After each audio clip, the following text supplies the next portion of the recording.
crafting with Satyam. ठीक है, so we are going to look again the daily lead code problem जो which is for the 29th of August. ठीक है, तो चलिए बिना कोई टाइम पास करते हुए प्रॉब्लम स्टार्ट करते हैं। तो अगर आपको मेरी स्क्रीन दिख रही है, so this is the problem that we are going to have today.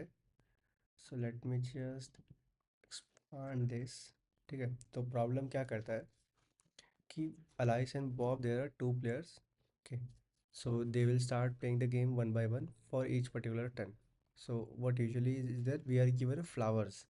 So अगर आप ध्यान दोगे प्रॉब्लम स्टेटमेंट को अच्छे से पढ़ोगे तो यहाँ पे कुछ हमको दो लेन्स दिए, एक लेन एक्स है एंड एक लेन वाई है एंड उस लेन पे कुछ तो फ्लावर्स दिए। अब हमको क्या करना है कि हर बार हमेशा एलआईसी से जीतना चाहिए, ये कंडीशन हमको सेटिस्फाई करानी है। तो basically what we actually want, we are given a two numbers के X sorry N M M, जो बेसिकली हमको पेयर्स बनाने हैं। So what actually pairs means like if a pair X is chosen and pair Y is given, so when we choose the flowers in between the two pairs, always the allies should win. Okay, so first let us see the constraints here. So the main intuition for this particular problem is given two integers, task is to compute all number of possible pairs to satisfy the condition. Okay, and there are rules given, the number of flowers in x must be ranged in the x 1 to n, and number of flowers y in the second lane must be in the range 1 to m. So we are given a range also where we the flowers should be strictly limited to this particular range. Fine, and we want to return the number of possible pairs of x and y that satisfy the condition. Now like अगर आप first time problem read करो तो ये थोड़ा सा confusion है कि इसमें एक्चुअली में प्रॉपर एक्सप्लेनेशन दिया ही नहीं है कि ये कैलकुलेशन आ कैसे रही है, like 1, 2, 3, 2, 2, right. So the main thing is here, so at the end of turn if there are no flowers left at all, the current player captures the opponent and wins the game. So these lines matter most here. तो अब देखते हैं कि problem कर like problem solve कैसे करना है। Problem easy है, बस इसको समझना थोड़ा सा डिफिकल्ट है, ऐसा है। ठीक है, तो मैं क्या करता हूँ, इसमें आ जाता हूँ अपने एक्सेलेटर में, यहाँ पे पेस्ट करते हैं इमेज को। ठीक है, तो अभी जैसा अगर आप देखोगे तो हमको करना क्या है, जैसे कि एलाइस है तो यहाँ पे नंबर ऑफ फ्लावर्स दिए हैं। ओके, तो 1, 2, 3, 4, 5, 6, 7 है, 4 है। So, यहाँ पे 7 फ्लावर्स है, यहाँ पे 4 फ्लावर्स है। फाइन, तो हमको अभी इनको देखो, अलाइस ने ये पिकअप कर लिया, चलो बॉब ने कोई इसको पिकअप कर लिया, अलाइस ने वापस इसको किया, बॉब ने इसको किया। इस बार अलाइस ने इसको पिकअप कर लिया, ये वाले को अलाइस ने कर लिया, और बॉब ने भी चलो इसको कर लिया। अलाइस ने किसको किया, अलाइस ने इस बार इसको पिकअप कर लिया, तो अभी बॉब ने इसको पिकअप किया। फाइन, अलाइस ने इस बार इसको पिकअप कर लिया। अब बॉब के पास दो ऑप्शन है, तो इसको पिकअप किया, अलाइस ने इसको पिकअप किया, अलाइस जीत गया। फाइन, ये तो था कि जब हमारे पास ऑड नंबर ऑफ फ्लावर्स थे। हमारे पास भी इवन नंबर ऑफ फ्लावर्स होंगे तो let us suppose we have a lane X, okay, we have a lane Y. यहाँ पे मैं अभी के लिए सर 1, 2, 3 फ्लावर्स रखता हूँ, यहाँ पे भी 1, 2, 3 फ्लावर्स रखता हूँ। नाउ अलाइस गेम स्टार्ट करेगा। सो अलाइस ने इसको लिया, बॉब ने इसको लिया, अलाइस ने इस बार इसको ले लिया, बॉब ने इसको ले लिया, अलाइस ने इसको लिया या इसको लिया, किसी को भी ले, पर एट द एंड अगर आप देखोगे तो ये बॉब ही लेगा। मतलब जब भी हमारे पास नंबर ऑफ़ फ्लावर्स जो है, नंबर ऑफ़ फ्लावर्स जो है अगर वो इवन होते, उस केस में हमारा अलाइस कभी नहीं जीत सकता। क्यों? क्योंकि वो गेम स्टार्ट कर रहा है। So if you are starting a game, okay, and you have even number of flowers, so always your opponent is going to end the problem, right? Game कैसे, देख लो आप 1 से लेके 6 तक हो, आप 1 से स्टार्ट कर रहे हो तो आप कहाँ तक जाओगे मैक्सिमम, आप मैक्सिमम 5 तक पिकअप कर सकते हो। 6th वाला जो है आप पिकअप नहीं कर पाओगे, क्यों? अगर आप अल्टरनेट टर्न्स खेल रहे हो, राइट? तो ये प्रॉब्लम का मेन थिंग है कि जो नंबर ऑफ़ फ्लावर्स है, number of flowers it should be always even. ये पहला हमारा इंट्यूशन आ जाता है। ठीक है, अब देखते हैं कि प्रॉब्लम से कैसे हम कुछ निकाल सकते हैं। तो बेसिकली हमको क्या करना है, हमको पेयर्स बनाने हैं, वो सारे के सारे पेयर्स बनाने हैं जहाँ पे अलाइस जीतता है। ठीक है, तो पेयर्स अभी हम कैसे निकालते हैं वो भी देखते हैं। सो मेरे पास क्या दिया है, n equal to 3, m equal to 2 दिया है। तो इसको थोड़ा सा यहाँ पे नोट करते चलो। मेरे को n इक्वल टू 3 दिया है एंड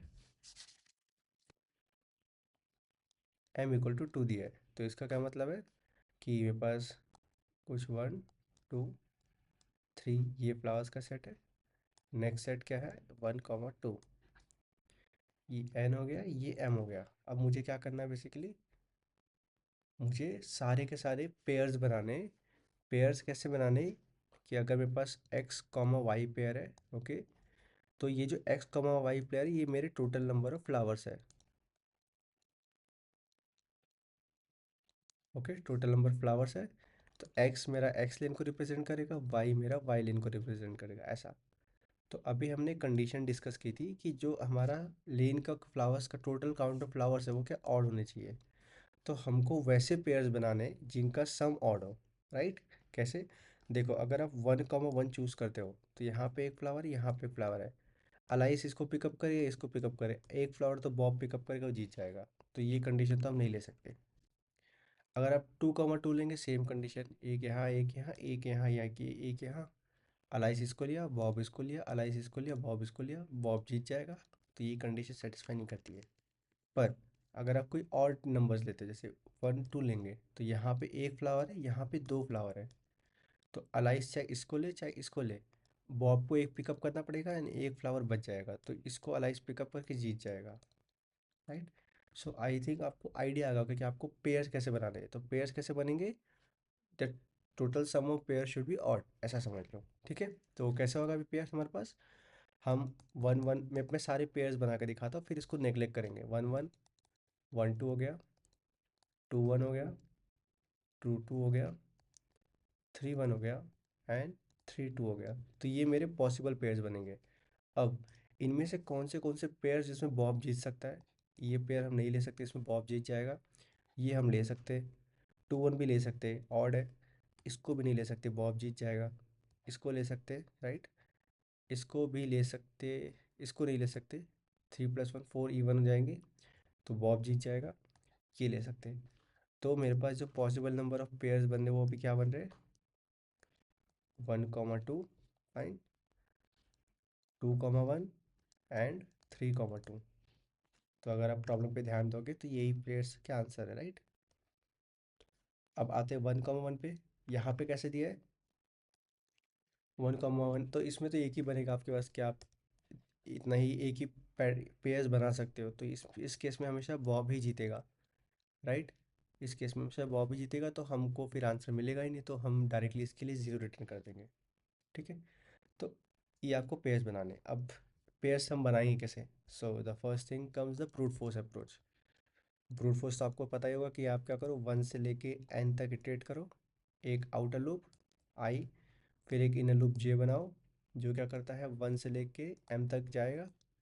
अब आई और जे के सारे पॉसिबल पेयर्स जिनका सम इवन है, सॉरी सम ऑड है, जो भी सम ऑड है उतना निकाल लो। पर क्या ये आपका कंस्ट्रेंट सेटिस्फाई कर पाएगा, नहीं। देखो आपको क्या कंस्ट्रेंट दिए, ये n comma n less than 10 to 5 होना चाहिए, राइट। तो अगर आपका आउटर लूप 10 to 5 चलेगा, ये भी 10 to 5 चलेगा, तो ये 10 to 10 हो जाएगा, जो कि greater than equal to 10 to 9 हो जाएगा, जो कि 1 सेकेंड से ज़्यादा हो जाएगा, राइट। तो ये ब्रूट फोर्स तो काम नहीं आएगा। तो हमको कुछ अच्छा पॉसिबल तरीका देखना है कि हम पेयर्स फाइंड आउट कर सकें, राइट। तो but the first thing that should come to your mind is this brute force approach. उससे पहले कि आपको करना क्या, ये पेयर्स वाला कॉन्सेप्ट ये इंपॉर्टेंट था, ठीक है। चलो, तो इसको तो अभी हटाते हैं। अब आते हैं अपने कैलकुलेशन पे। तो मेरे को क्या करना है, मेरे को पेयर्स को फास्ट निकालना है। फटाफट मैं कैसे निकाल सकता हूँ ताकि मेरा टाइम कॉम्प्लेक्सिटी रेंज में रहे। तो अगर आप ध्यान दोगे, तो अगर मेरे पास n नंबर्स ऑफ है something and m number of range है, तो मेरे को बेसिकली पेयर्स कैसे बनाने, ऑड इवन, या तो इवन ऑड। तो ये हमेशा ऑड देंगे, ये हमेशा ऑड देंगे। ऑड प्लस ऑड नहीं ले सकते, वो इवन कर देंगे, even plus even always even देंगे। तो हमको ये वाले टर्म्स निकालने हैं, right. Odd even, even odd. तो अगर मेरे पास कोई नंबर दिया हुआ है, मेरे को पता करना है कि इस नंबर में कितने ऑड है एंड कितने इवन है। Right? Am I correct on this part? ठीक है, तो आप कैसे कर सकते हो? चलो मैं आपको 7 देता हूँ। अरे यार, मैं आपको 7 देता हूँ, तो आप 7 कैसे पता कर पाओगे कि ये 7 में कितनी इवन है कितने ऑड है? सिंपली 7 है तो 1 3 5 7, तो बस 4 ऑड है एंड 3 इवन है। करेक्ट। 8 में कैसे? 8 डिवाइड बाई 2 कर दो, सिंपल। 4 और 4 इवन। 25। 25 में कितने होंगे?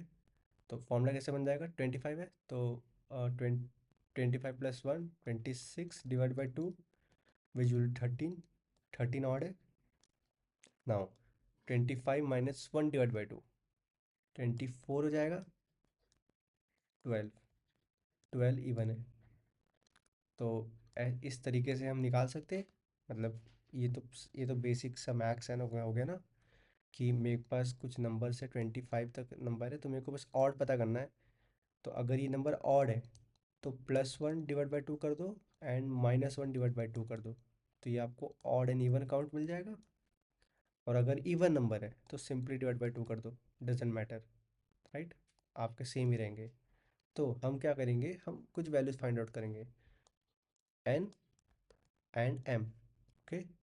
एन के केस में एक ऑड 1 वैल्यू फाइंड आउट करेंगे, और इवन के केस में, सॉरी, एन के केस में एक इवन, इसमें भी एक ऑड फाइंड आउट करेंगे, इसमें भी एक इवन फाइंड आउट करेंगे। और फिर क्या करेंगे, ये जो ऑड है इस इवन के साथ पेयर हो जाएगा, इस ये जो इवन है इस ऑड के साथ पेयर अप हो जाएगा, और इन दोनों का एडिशन मेरे को टोटल नंबर ऑफ फ्लावर्स दे देगा, जो कि number of count, like total मेरा काउंट है, क्योंकि हमको at then odd even and even odd pairs बनाने हैं। फाइन। तो फॉर्मूला कैसा हो जाएगा? सिंपल सा, कि अगर मेरे पास एन जो है वो इवन है, राइट, तो सिंपली n/2 मेरा equal to odd and even दोनों हो जाएगा। बट अगर ये ऑड होता है, राइट, अगर ये ऑड होता है तो मेरा ऑड का काउंट क्या होगा? n+1/2। एंड इवन काउंट कितना होगा? n-1/2। निकल जाएंगे सेम, एम के केस में भी निकल जाएंगे वैसे ही, सेम टू सेम वैल्यूज़। और एक बार आपके सारे के सारे वैल्यूज़ आ गए तो आपको क्या करना है, बस ऑड को इवन के साथ मल्टीप्लाई करना है। क्यों? क्योंकि पेयर्स बनाने, राइट, प्लस इवन को ऑड के साथ मल्टीप्लाई करना है, और इन दोनों का एडिशन करके आपका आंसर आ जाएगा। आपने सारे के सारे पेयर्स आउट फाइंड आउट कर लिए। ठीक है।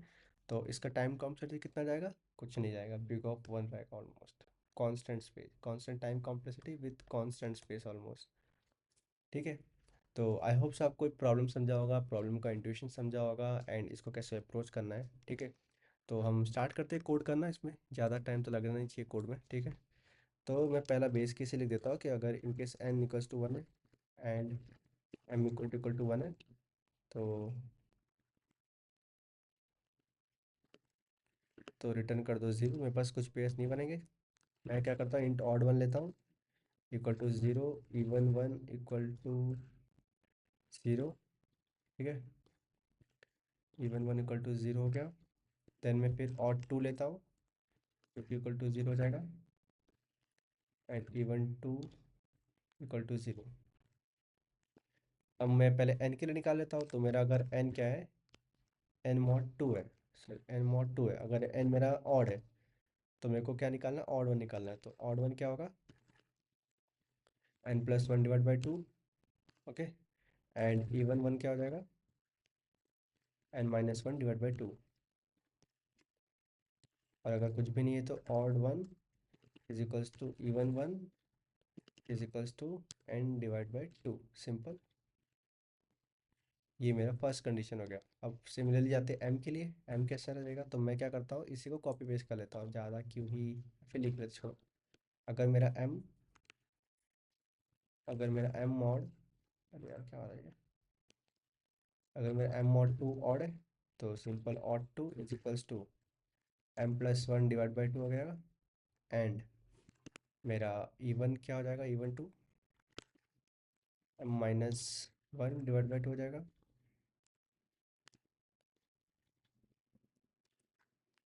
अब अगर मेरे पास m भी और m इवन ही पड़ा है, तो odd 2 is equals to even 2 is equals to m/2 कर देंगे। एंड लास्ट में क्या रिटर्न कर देंगे, आंसर। तो हमको लॉन्ग लॉन्ग में देना है, तो मैं टाइप कास्ट कर देता हूँ इसको। यहाँ पे हम लॉन्ग लॉन्ग से मल्टीप्लाई कर देंगे ताकि रेंज में रहे वो। तो simple, odd two, sorry odd one even two, right. Odd one star even two plus